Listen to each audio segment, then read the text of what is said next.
go to the PlayStation Portal.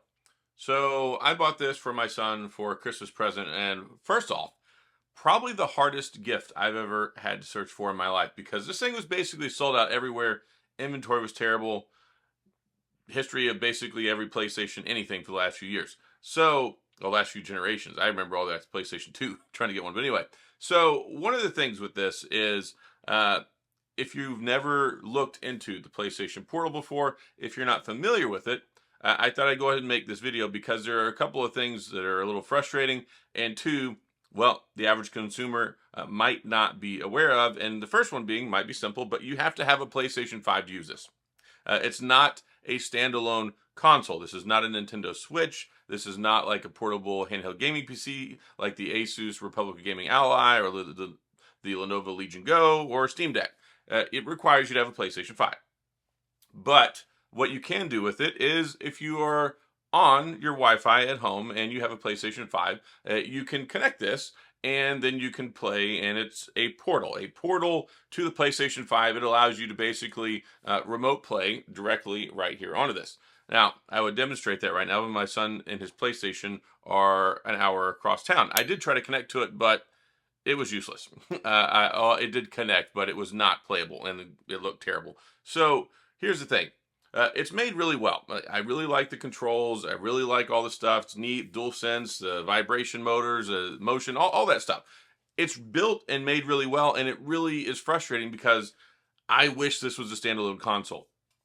I would pay 400, 500 bucks to have an actual PlayStation 5 capability in this format, or something reduced, like a giant PS Vita, but it looks like this. It's a big, beautiful screen. It's nice. It's easy. And I actually did play some. I played some Rocket League, tested out some Fortnite. Like, it runs really smooth if you have good internet. And you have to be basically on the same Wi-Fi.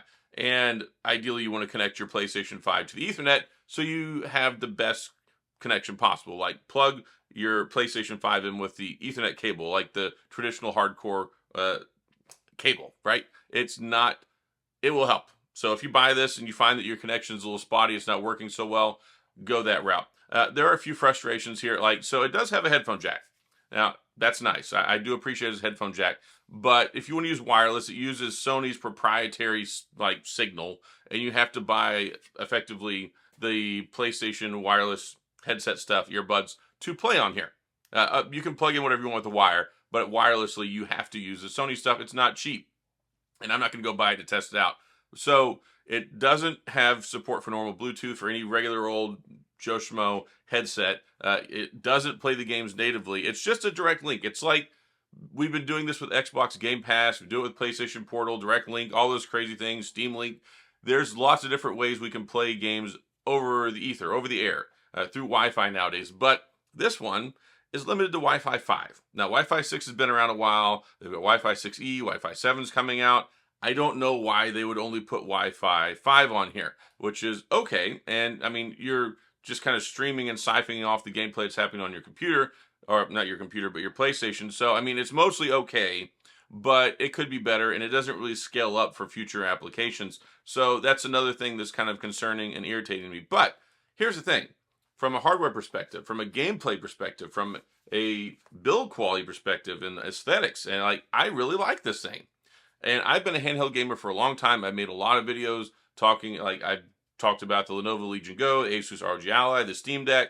I love handheld gaming. I even made videos about the Steam Deck, the Switch OLED. I like this thing. I was really impressed with it. And I've got pretty good Wi-Fi at my house, so it works well. For most games, I didn't really experience any problems. If you have a lag spike, if you have some stutter, that might pop up every once in a while because basically you're streaming it. But as far as being able to play and enjoy the console experience, my son loves this thing. He wakes up, he was playing it in bed on Christmas Day. He just popped it on and played. His PlayStation was across the room. His PlayStation's in the other room. He's like, look, Dad, here's Rocket League, because he loves Rocket League. Or he's like, oh, here's Fortnite. Or, here's some of the other games. So, I applaud Sony.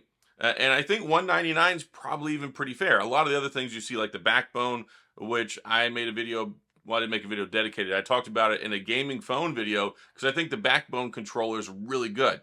And for most folks, probably is a good alternative to this and works directly with your phone. You can kind of bypass some of those issues because you have the internet. But yeah, when it comes with this, I like it. I just wish that they had gone the extra mile, and 199 I think is pretty fair. But really, I think if they did this for like 350, 300, and you could literally play games on here without having to stream them. You could download them and you could play them on here, and it would be basically like a legitimate handheld PlayStation. That would be awesome. That would have been the greatest, coolest console I think that you could get for a handheld right now. A lot of people have hesitation when it comes to the gaming PCs, the handheld ones, because they don't like Windows. They don't want to install the third-party apps. They don't want to have all the clients on there. You know, it's not necessarily simple and streamlined for kids. That's one of the great things about the Steam Deck. The Steam Deck is basically a simplified console experience, but it gives you access to the Steam library. This is so cool because it emulates the PlayStation experience. It's pretty simple and easy to set up.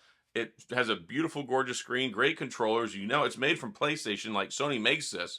So I like it, and I just wish it went that extra mile. I really enjoy my Switch. I really enjoy my other handheld console gaming. So if they made this with the capability, even if it were like a retro console, like if you could play PlayStation 4 games on here, or had access, you could like download, play PlayStation 3, old PS1 classics, whatever. I mean, it would be nice if it weren't just basically a streaming handheld. And that's, I think, the criticism. I think a lot of people have that same criticism. Like, it's okay, but it could be so much better. And that's the frustration, because I feel like they really missed a great opportunity to shape and reshape the landscape of the handheld gaming industry, and not just giving you an accessory for your PlayStation 5. And if you wanted to buy one of these this holiday season and you were expecting this, like maybe your kid saw it and thought, oh, I can play PlayStation games on here, or you saw it and thought, oh, I can play PlayStation games on here, you got to have a PlayStation 5, and hopefully you have good Wi-Fi and you have good internet so you can play it, so that way you can enjoy the experience. Now, if you have all those ducks in a row and you just want kind of like a portal, you want a satellite to allow you to access and play on your PlayStation 5 on your couch while you're laying in bed, not having to have a TV somewhere close by, then it's great. And I think that it offers a lot of great opportunity for that. But yeah, there are a lot of different there's a lot of different little things and check boxes that give me concerns about this. And I'm glad I got it. I'm glad my son likes it, but it still, to me, feels like a limited application for what could be a really great thing. Like, I really feel like they could have hit a big home run with this, and I think it would have sold like hotcakes. It's been selling like hotcakes anyway. People have been buying these things up. I tried for like 6 weeks to get this thing. I was checking Target online. I was checking Amazon online, Best Buy, all these different stores multiple times a day, because I wanted to get this for my son, knowing the limitations that it has, but I wanted to get it because he loves his PlayStation so much, and I thought this would be cool, so he's not having to sit at his chair, at his desk all the time where he has his PlayStation. So, there's some cool things you can do with it. It's neat. I like it, but there's a lot of head scratching things. And so if you were trying to buy one of these, if you got a bunch of gift cards, you made it through Christmas and you had the opportunity to buy one, just know that that's what it is. Those are my concerns with it. Those are my limitations. Those are the things I'm concerned about. But if you fit into the box for, okay, I'm going to sit at home, I'm going to play this on my PlayStation 5, and I'm just going to use it for the remote play that it's intended for, go sit on my couch, fire it up, sit next to the fireplace, and play some PlayStation 5 games, and you have good internet, hey, more power to you. It could be worth the $199 to you. I hope you can find one. If not, maybe hold off. So that's all I got in this video. I know, not the typical video that I make, but I wanted to save some folks maybe a little bit of headache, a little bit of heartache, and maybe some frustration, or kind of reaffirm maybe, okay, this is what I'm looking for, and maybe kind of help steer you in the right direction if you want one. So that's all I've got. If you have any questions or comments or concerns, please go to the comment section. I'll do my best to get back with you. If you enjoyed the video, if you found this helpful, please hit the like and the subscribe button and the little notification bell if you want updates when new videos come out. And as always, thanks for being here. I appreciate you watching. I'll see you guys next time.